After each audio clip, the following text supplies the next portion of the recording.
नमस्कार दोस्तों, मैं Nitin Chawla Capri education and immigration services Ludhiana से। बहुत सारे कॉल्स, बहुत सारे मैसेजेस हर रोज आ रहे हैं कि भी कनाडा इतने रूल्स क्यों चेंज कर रहा है। और सच में लगातार झड़ी लगा दी कनाडा ने रूल चेंज करने की। हर हफ्ते नया रूल, हर रोज नया रूल।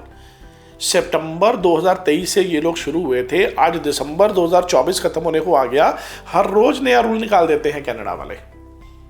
चलिए अपडेट लेते हैं कि अब कनाडा में क्या और क्या जाने का फायदा है बच्चे को या नहीं है। इस पूरे वीडियो में हम देखेंगे कि कनाडा ने क्या नए चेंजेस किए हैं। एक ही वीडियो में आपको कंप्लीट स्टोरी जो है वो समझ में आ जाएगी। जी हाँ, तो स्टडी इन कनाडा बहुत पॉपुलर डेस्टिनेशन है। 2009 से लगातार चल रही थी, तब एसपीपी आया, फिर 2014 में एसपीपी को अपडेट किया गया, जीआईसी मैंडेटरी किया गया, फिर आके 2018 में इन्होंने एसडीएस वीज़ा कर दिया। और एसडीएस आने के बाद तो झड़ी लग गई थी लोगों की, कनाडा जाने वालों की लाइन लग गई थी। हज़ारों नहीं लाखों की गिनती में बच्चा कनाडा पहुंच गया। प्रॉब्लम कहाँ हुई? कुछ लिमिटेड एरिया में बच्चा ज़्यादा चला गया। ओंटारियो में बच्चा ज़्यादा चला गया, ब्रिटिश कोलंबिया स्टेट में बच्चा ज़्यादा चला गया। अब इसमें बच्चे का कसूर नहीं है, कनाडा गवर्नमेंट भी इक्वली रिस्पॉन्सिबल है। मैक्सिमम कॉलेज 22 कॉलेज तो उन्होंने उठा के ओंटारियो स्टेट में ही बना दिए, एक ही स्टेट में, इनफैक्ट मोर देन 22। फिर उनकी आगे ब्रांचेस बन गई, फिर यूनिवर्सिटीज़ हैं। तो कुल मिला के 70-80 ऑप्शन तो बच्चे के पास सिर्फ ओंटारियो स्टेट में ही आ गई। इसी तरह से 35 यूनिवर्सिटीज़ और कॉलेजेस उन्होंने ब्रिटिश कोलंबिया स्टेट में बना दिए। बाकी सारी स्टेटों में 2-2, 3-3, 4-4 ऑप्शन है। तो बच्चा भी कहाँ जाए, ये भी बात थी। अब जब कनाडा के पास रश ज़्यादा चला गया, जैसे ओंटारियो में भी बहुत रश चला गया, तो वहाँ पर प्रॉब्लम आई लोगों को रहने की। जगह कम थी, लोग कह रहे थे कि जॉब्स नहीं मिल रही हैं, क्योंकि लाखों ही बच्चे चले गए। हज़ारों तक जाते तो वो ऑब्जर्व कर लेते। तो कनाडा ने धीरे धीरे इमिग्रेशन पॉलिसीज़ को चेंज करना शुरू कर दिया। सबसे पहले उन्होंने चेंज किया कि उन्होंने कहा कि प्राइवेट कॉलेजेस जो हैं अब वो नहीं पढ़ा पाएंगे, और प्राइवेट कॉलेजेस को उन्होंने सीज करना शुरू कर दिया कि प्राइवेट कॉलेज नई एडमिशन नहीं ले पाएंगे, खास करके ओंटारियो स्टेट में। फिर उन्होंने कैपिंग करी कि नंबर ऑफ़ स्टूडेंट्स जो हैं वो कम लेंगे हम लोग। पहले ओपन था, फिर उन्होंने कैप लगा दी कि हम लोग 3 लाख 3.5 लाख बच्चे लेंगे। फिर और कैपिंग लगा दी कि 2,80,85,000 बच्चे ही लेंगे हम लोग साल में।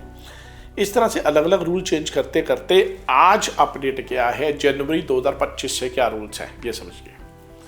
रूल नंबर 1, उन्होंने एसडीएस जो कैटेगरी थी वीज़ा वाली वो विड्रॉ कर ली है। अब एसडीएस कैटेगरी में वीज़ा नहीं लगेगा। एसडीएस कैटेगरी में क्या होता था, आपको 1 साल की फीस और 1 साल का लिविंग एक्सपेंस एडवांस में जमा करना पड़ता था, जिसको जीआईसी बोलते थे। अब वो रूल उन्होंने चेंज कर दिया है। जी हाँ, अब वो जेनरिक ही वीज़ा कैटेगरी आ गई है, जनरल वीज़ा कैटेगरी आ गई है, जो 2009 से भी पहले चला करती थी, शुरू वाली कैटेगरी आ गई है। अब कनाडा के वीज़ा प्रोसेस में और ऑस्ट्रेलिया, न्यूजीलैंड, यूके के वीज़ा प्रोसेस में कोई फ़र्क नहीं रह गया। इसके कुछ फ़ायदे भी हो गए हैं बच्चों को। अगर वो बच्चे फ़ायदे सोचने की कोशिश करें तो फ़ायदे भी बड़े हुए हैं। पहली बात, 25 लाख का खर्चा हो गया था कनाडा का पिछले साल आते आते तक। 1 साल की फीस जमा कराओ जी, 1 साल का लिविंग एक्सपेंस जमा कराओ, 25-26 लाख रुपए लग जाता था। अब वो मैंडेटरी नहीं है। जेनरिक में एक तो जीआईसी मैंडेटरी नहीं है। अब जो आपको $20,635 मतलब कि 13 लाख रुपए जमा करवाना पड़ता था, अब वो ज़रूरी नहीं है। पहली बात तो ये ख़त्म हो गई। दूसरा, 1 साल की फीस एडवांस में जमा करवानी पड़ती थी, 11 लाख रुपया, 12 लाख रुपया, वो भी ज़रूरी नहीं है। अब क्या है, अब आपको फंड शो करने पड़ेंगे उसकी जगह पर। बाकी कंट्रियों में जैसे किया जाता है वैसे ही अब कनाडा की फाइल लगेगी। पहले 6 ईच बैंड उन्होंने मैंडेटरी कर दिए थे, अब वो भी नहीं है। अब कॉलेज पे डिपेंड करेगा कि कॉलेज को आइल्स चाहिए, पीटी चाहिए या नहीं चाहिए। नहीं भी चाहिए तो उसके बिना भी अप्लाई किया जा सकता है, कोई बहुत बड़ी बात नहीं है। तो कुल मिला के आप विदाउट आइल्स कनाडा जाना चाहें अब तो भी पॉसिबल है, और अगर आप विदाउट जीआईसी कनाडा जाना चाहें तो भी पॉसिबल है। अब तो आप 5 लाख या 4 लाख रुपया फीस देके भी कनाडा जाना चाहे तो भी पॉसिबल है। हालांकि वीज़ा सक्सेस रेट में फ़र्क पड़ेगा। वीज़ा सक्सेस रेट उतना बढ़िया नहीं रहेगा जितना बढ़िया पहले रहता था। अब प्रोसेस क्या हो गया कि पहले आप ऑफर लेटर मंगवाओ, यूनिवर्सिटी या कॉलेज के काम में हाफ फीस जमा करवा दो जी। सपोज करिए 10 लाख रुपया साल की फीस है, तो 5 लाख रुपया आपने जमा करवा दिया। अब बाकी का 5 लाख रुपया और 1 साल का लिविंग एक्सपेंस 13 लाख रुपया, 18 लाख रुपया आपको बैंक बैलेंस शो करना पड़ेगा 6 महीने पुराना। पहले ये सारा खर्चा हम देते थे, गवर्नमेंट को एडवांस में देते थे, शो कुछ नहीं करते थे। अब कनाडा कहता है कि अब आप शो कर दो।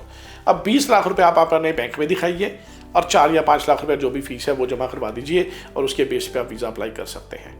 अब 3 चीज़ें इसमें मैंडेटरी हो गई। पहली चीज़, इनकम टैक्स रिटर्न। ये चीज़ का ध्यान रखिए, जो भी बच्चे वीज़ा अप्लाई करना चाहते हैं उनकी फैमिली इनकम 12-13 लाख रुपए से कम नहीं होनी चाहिए। मदर फादर अगर आप सक्सेस रेट बनाना चाहते हैं, जैसे मदर की रिटर्न है 6-7 लाख की हो, फादर की रिटर्न 6-7 लाख की हो, बिजनेस प्रूफ है, अगर वो जॉब करते हैं तो उनकी सैलरी अकाउंट में आती होनी चाहिए, तो पक्के प्रूफ चाहिए वीज़ा लगाने के लिए। अब ऐसा नहीं है कि कनाडा बड़ा आसान हो गया जी जैसे पहले था, तो वैसा नहीं है, लेकिन कनाडा सस्ता हो गया, ये बात पक्की है। पहली बात तो ये है। फंड्स की पहले बात करते हैं। तो 20 लाख रुपए फंड शो करना है जी। अब आपने कनाडा में नए सिरे से बात करेंगे, हाफ फीस जमा करा दो तो भी ठीक है, कोई जीआईसी मैंडेटरी नहीं है। अब प्रोसेस सिंपल हो गया, ऑफर लेटर मंगवाओ, हाफ फीस जमा करवाओ, मेडिकल करवाओ, फंड शो करो और फाइल लगा दो। कुल मिला के यहाँ पर बात खत्म हो जाएगी। लेकिन वीज़ा सक्सेस रेट में थोड़ा सा फर्क पड़ेगा। एसडीएस में visa success rate were very high, up to 88% visa success rate था। नॉन एसडीएस या जनरल कैटेगरी में पहले भी 50% वीज़ाज आते थे, क्योंकि उसमें प्रोफाइल आपका बहुत ज़्यादा मैटर करता है। अब अच्छा प्रोफाइल क्या, 60% अगर आपके मार्क्स है तो आपका अच्छा प्रोफाइल है, 6 बैंड आपके ओवरऑल है, या मास्टर डिग्री करनी है तो 6.5 ओवरऑल 6 ईच है, तो आपका अच्छा प्रोफाइल है। अब आप डिप्लोमा में अप्लाई मत करिए। अगर आपको कनाडा पढ़ने जाना है तो आप सिर्फ बैचलर डिग्री में अप्लाई करिए जो 4 साल की है, और मास्टर्स डिग्री में अप्लाई करें जो 2 साल की है।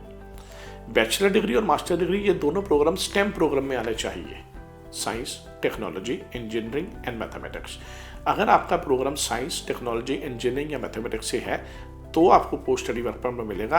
अब हर आम केस के ऊपर, हर आम जैसे बच्चा बिजनेस मैनेजमेंट के लिए, होटल मैनेजमेंट के लिए, छोटे मोटे कोर्सेज के लिए चला जाता था, अब उस पर पोस्ट स्टडी वर्क परमिट नहीं मिलेगा। अब आपका प्रोग्राम जो है वो स्टेम के अंदर होना ज़रूरी है। इनटेक वही 3 है। आप जनवरी में अप्लाई कर सकते हैं, मई में अप्लाई कर सकते हैं, या सितंबर में अप्लाई कर सकते हैं। अभी कोई भागदौड़ नहीं है। डिमांड और सप्लाई वाला जो पहले इतनी प्रॉब्लम थी वो ख़त्म हो गई है। पहले क्या था, डिमांड बहुत ज़्यादा थी और सप्लाई थी नहीं, सीटें नहीं होती थी कॉलेजेस के पास, जबकि अब ऐसा नहीं है। लेकिन इसका एक फ़ायदा ये भी हुआ कि जो प्राइवेट कॉलेजेस थे, जो पढ़ाते नहीं थे या जिन्होंने ज़्यादा स्कैम किया हुआ था, वो भी अब फिल्टर हो गए हैं। गवर्नमेंट को टाइम तो लगा, कनाडा गवर्नमेंट को सब कुछ ठीक करने में, लेकिन all is well that ends well, तो अंत में आके उन्होंने सारा कुछ ठीक ठाक कर दिया है। अब आप पोस्ट स्टडी वर्क परमिट जो है वो भी आपको मिलेगा, लेकिन स्टेम के बाद। अब एक फ़ायदा और कर दिया, पार्ट टाइम जॉब उन्होंने बढ़ा दी। पहले आप 20 घंटे हफ्ते में काम कर सकते थे, अब 24 घंटे हफ्ते में काम कर पाएंगे। कैपिंग करने के कई फ़ायदे हुए। जो बच्चा वहाँ पर है उसको देखो कितना फ़ायदा हो गया, 20 की बजाय 24 घंटे हो गया। जो नया बच्चा जा रहा है उसको भी कितना फ़ायदा हो गया, 20 घंटे की बजाय वो 24 घंटे वहाँ पर काम कर सकता है। तो हर चीज़ की पॉजिटिव और नेगेटिव दोनों चीज़ें होती हैं। कनाडा आज भी पीसफुल कंट्री है। कनाडा बहुत ब्यूटीफुल कंट्री है। कनाडा में 10 स्टेट्स, आप कहीं भी जाइए, आप वैंकूवर की तरफ चले जाएं, ब्रिटिश कोलंबिया में चले जाएं, आप मैनीटोबा जाएं, आप सस्केचुअन जाएं, आप कैलगरी की तरफ चले जाएं, है ना, अल्बर्टा में, या मैनीटोबा में चले जाएं, क्यूबेक में चले जाएं, ओंटारियो में चले जाएं। अगर आप नोवा स्कोशिया में, न्यू ब्रंसविक में, सेंट जॉन में कहीं भी जाना चाहते हैं तो आप उन 10 की 10 स्टेट में किसी में भी जाके स्टडी कर सकते हैं अपनी फेवरेट जो प्लेस पे। आप वैंकूवर की तरफ जाते हैं तो वेदर कंडीशन थोड़ी सी ज़्यादा अच्छी होती है कंपैरेटिवली बाकी सारी स्टेट्स से। तो कनाडा जाने के लिए अगर आपको लगता है कि आपका माइंडसेट बन गया था, नहीं जी अब कनाडा तो बंद हो गया जी, तो बंद कुछ नहीं हुआ। ये नहीं है कि कनाडा बंद हो गया, नहीं, कनाडा अभी भी चल रहा है। कनाडा का प्रोसेस चेंज हो गया है, तो उस प्रोसेस का फ़ायदा उठाइए। आप कनाडा के लिए वीज़ा अप्लाई कर सकते हैं, और अब आपको ये बेनिफिट होगा कि अब टिकट भी सस्ती मिलेगी और बहुत ज़्यादा रश भी नहीं होगा। अब ये नहीं होगा कि अरे भाई बहुत ज़्यादा रश है, इतने रश में कहाँ जाएंगे हम लोग कनाडा पढ़ने के लिए। अब वो सारी चीज़ें नहीं है, अब रश नहीं है, अब सिर्फ सिलेक्टेड और एलिजिबल बच्चे को ही वीज़ा मिलेगा। बढ़िया बात है ना। तो मिलते हैं अगले वीडियो में और हम लोग डिस्कस करेंगे अलग अलग कॉलेजेस और यूनिवर्सिटीज़ के बारे में कि कौन सी यूनिवर्सिटी कनाडा में कौन कौन से कोर्सेज जो है वो प्रोवाइड कर रही है। बहुत बहुत धन्यवाद, जुड़े रहिए हम लोगों के साथ, और बहुत बहुत थैंक्स हम लोगों के वीडियोज़ को शेयर करने के लिए, लाइक करने के लिए, कमेंट करने के लिए। बहुत बहुत धन्यवाद। मिलते हैं बहुत जल्दी। Thank you very much. Thank you.